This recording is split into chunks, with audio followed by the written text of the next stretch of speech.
بسم اللہ الرحمن الرحیم۔ حروف مقطعات، یہ دیکھیں اوپر لکھا بھی ہوا ہے ہیڈنگ۔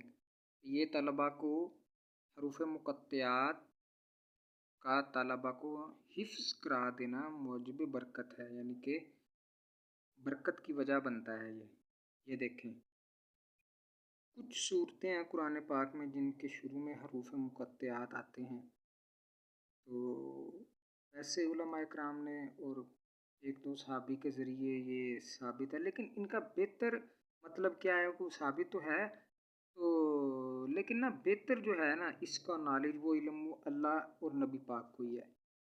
تو دیکھتے ہیں، ہم شروع کرتے ہیں، پڑھتے ہیں۔ الف لام میم۔ یہ مدیں ہوتی ہیں، میں نے آپ کو ویڈیوز میں بھی بتایا، 5 ڈنڈوں والی یہ بڑی مد ہے۔ جو چھوٹی ہوتی ہے وہ 3 والی ہوتی ہے، اس میں ساری بڑی ہیں۔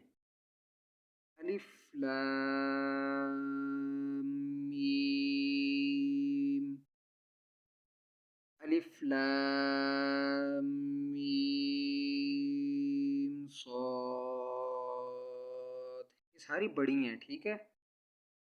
الف لام را، الف لام میم را، کاف ہا یا عین صاد،